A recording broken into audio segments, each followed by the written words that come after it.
व्यवस्था ही उलट पुलट कर दी।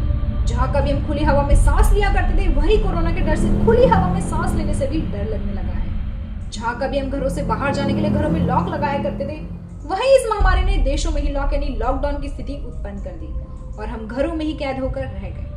कोविड-19 यानी कोरोना वायरस। अक्सर वायरस और उनसे होने वाली बीमारी के नाम अलग अलग होते हैं, जैसे HIV जो एक वायरस है और उससे होने वाली बीमारी का नाम है एड्स। इसी प्रकार कोविड-19 ये एक बीमारी है और इसे फैलाने वाले वायरस का नाम है SARS-CoV-2 severe acute respiratory syndrome corona virus 2। बीमारियों का नाम अक्सर उन पर चर्चा आसान हो सके इसलिए रखा जाता है। बीमारियां और उनकी प्रतिक्रिया इसमें WHO का रोल होता है, इसलिए बीमारियों के नाम WHO द्वारा ICD में रखा जाता है। लगभग 2 साल पहले दिसंबर 2019 में चाइना के वुहान शहर में कोरोना से संक्रमित पहले मरीज की सूचना आई और माना जा रहा था कि इस वायरस का संक्रमण जानवर से मनुष्य में हो रहा है और साथ ही यह भी कहा जा रहा है कि वायरस चाइना की लेबोरेटरी से विश्व में लीक हुआ है, जिसका प्रकोप हमें देश भर में देखने को मिल गया है।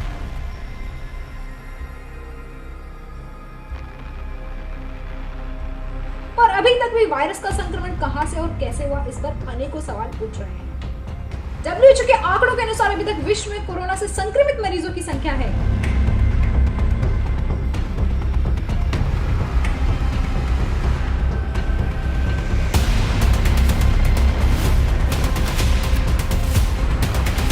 WHO के डेटा के अनुसार अभी तक विश्व में कोरोना के कुल जो वेरिएंट्स आ चुके हैं वो है अल्फा, बीटा, गामा, डेल्टा और ओमिक्रॉन।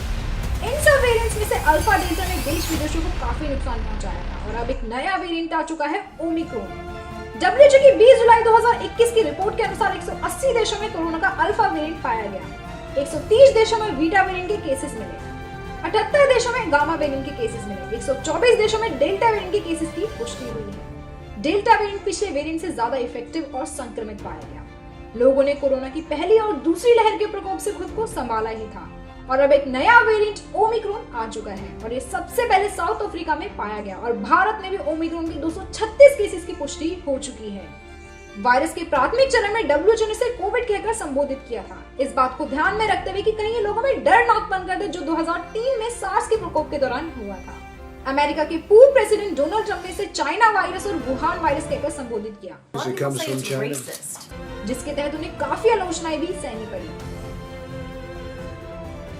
WHO के अनुसार किसी भी बीमारी का नाम उसकी ज्योग्राफिकल लोकेशन, लोगों के नाम, किसी भी पशु के नाम से संबोधित नहीं किया जाता है। और अगर हम आपको कुछ उदाहरण दें जिसमें वायरस का नाम उसकी लोकेशन के हिसाब से निर्धारित किया गया है। Japanese encephalitis virus. इस वायरस का पहला संक्रमण 1871 में जापान में दर्ज किया गया और इस दिन WHO ने इसे जैपनीज एनकेफेलाइटिस वायरस के नाम से संबोधित किया। Zika virus. ये वायरस सबसे पहले 1947 में युगांडा के जीका फॉरेस्ट में बंदरों में पाया गया और बाद में 1952 में युगांडा में मनुष्य में भी इसका संक्रमण होते हुए दिखा। Swine flu. ये अप्रैल 2009 में यूनाइटेड स्टेट्स में पाया गया। प्रयोगशाला द्वारा रिसर्च के दौरान पता चला कि इसके जीव खंड इन्फ्लुएंजा वायरस से मिलते जुलते थे, जो सुअरों के बीच प्रसारित करने के लिए जाने गए थे, इसलिए इसको स्वाइन फ्लू से संबोधित किया गया। इन उदाहरणों को देखें तो इसमें वायरस का नाम उसके ओरिजिन या उनकी लोकेशन के हिसाब से रखा गया। तो फिर अब WHO कोरोना वायरस को वुहान वायरस या चाइनीज वायरस कहने से कतरा क्यों रहा है? चाइना ने कभी भी कोरोना वायरस के आंकड़े विश्व के किसी भी ऑर्गेनाइजेशन को सही तरीके से साझा नहीं किए। ऐसे में WHO को चाहिए था कि वह समय समय पर चाइना से इन आंकड़ों की डिमांड करे और ऐसा ना होने पर विश्व के बाकी देशों को इससे अवगत कराए। WHO के तत्कालीन अध्यक्ष डॉक्टर टेड्रोस को मई 2017 में 70वीं विश्व स्वास्थ्य सभा में 5 सालों के लिए WHO का डायरेक्टर जनरल चुना गया। कुछ मीडिया रिपोर्ट्स के अनुसार उनका रुझान चाइना की ओर बताया गया और यह भी कहा गया कि इन्होंने जानबूझकर चाइना को कोरोना वायरस के लिए जिम्मेदार नहीं ठहराया। यूनाइटेड स्टेट्स जिसकी WHO में सबसे ज्यादा फंडिंग थी, WHO के इस पक्षपाती रवैये को देखते हुए अमेरिका जो हर साल 400 से 500 मिलियन डॉलर की फंडिंग WHO को देता था, उसने 14 अप्रैल 2020 को फंडिंग रोकने का निर्णय लिया। उस समय डोनाल्ड ट्रंप अमेरिका के प्रेसिडेंट थे।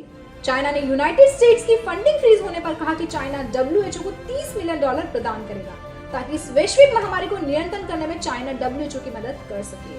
फॉरेन मिनिस्ट्री स्पोक्सपर्सन गैंग शुआन का कहना था जो न्यू डोनेशन चाइना WHO को प्रदान करेगा वो पूर्व हुई डोनेशन $20 मिलियन दोनों को मिला के होगी और चाइना का ये योगदान WHO पर चीन सरकार और चीन के लोगों के विश्वास को दर्शाता है।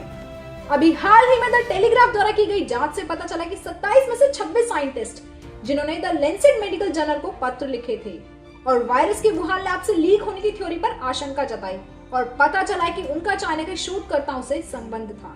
डोनाल्ड ट्रंप ने अमेरिका में वायरस के बढ़ते प्रकोप के चलते एक जांच समिति बनाई थी, जिसका काम वुहान से लीक हुए वायरस की स्टडी करना था। लेकिन तब तक वहां पे सरकार चेंज हो गई और जो बाइडेन सत्ता में आ गए। जो बाइडेन ने पूर्व जांच समिति की रिपोर्ट को मानने से इनकार कर दिया। वॉल स्ट्रीट जर्नल की अगस्त की रिपोर्ट के अनुसार जो बाइडेन की टीम को वायरस के ओरिजिन की रिपोर्ट प्रस्तुत करनी थी, जिसके लिए उन्हें मई में 90 दिन का समय दिया गया था, पर इस पर कुछ भी होता हुआ नहीं दिख रहा है। वायरस के ओरिजिन को लेकर अभी भी सवालों की पुष्टि नहीं हो पाई है। चाइना ने WHO को कोरोना वायरस के ओरिजिन की दूसरी जांच के लिए मना कर दिया। चाइना के जिंग इजिन vice minister of the national health commission और अन्य चीन के विशेषज्ञों ने एक प्रेस कॉन्फ्रेंस में WHO को अन्य देशों में वायरस के ओरिजिन की जांच करने की सलाह दी और ये भी कहा कि इसे राजनीतिक तौर से ना देखकर साइंटिफिक तरीके से देखने की कोशिश करी जाए और वायरस के ओरिजिन की जांच करी जाए। कोरोना वायरस से लोगों की जिंदगी में तो असर आया ही, साथ ही देश की इकोनॉमी पर भी इसका असर देखने को मिला। स्टॉक मार्केट पे कोरोना वायरस का असर पड़ता हुआ दिखा। पहली वैक्सीन की घोषणा के बाद एशियन और यूएस स्टॉक मार्केट में सुधार हुआ, लेकिन FTSE भी नेगेटिव है। FTSE में 2020 में 14.3% की गिरावट देखी गई, जो 2008 से अब तक की सबसे भारी गिरावट दर्ज की गई। अनएम्प्लॉयमेंट बढ़ता गया, जिससे भी इकोनॉमी पर प्रभाव पड़ा। IMF द्वारा अनुमानित है कि 2020 ग्लोबल इकोनॉमी 4.4% तक गिर चुकी है। केवल चाइना में ही इकोनॉमी में ग्रोथ दर्ज की गई, जो 2.3% थी। ट्रेवल इंडस्ट्रीज पर भी इसका प्रभाव पड़ता हुआ दिखा। वायरस के संक्रमण को रोकने के लिए यातायात साधनों पर भी सरकार ने पाबंदी लगा दी थी। अनुमानित है कि 2025 तक ट्रेवल और टूरिज्म सेक्टर अपनी पहले जैसी अर्थव्यवस्था में आ पाएगा। कोरोना वायरस के संक्रमण की लहर भी थमी नहीं है और एक नया वेरिएंट ओमिक्रॉन ने भारत में भी दस्तक दे दी है। बेहतर यही है कि जब तक कोरोना वायरस पूरी तरह से समाप्त नहीं हो जाता, हम अपनी सुरक्षा स्वयं करें, मास्क और सैनिटाइजर का उपयोग करें। इस वीडियो में फिलहाल इतना ही। अधिक जानकारी के लिए हमारे साथ जुड़े रहिए और देखते रहिए मैं भारत।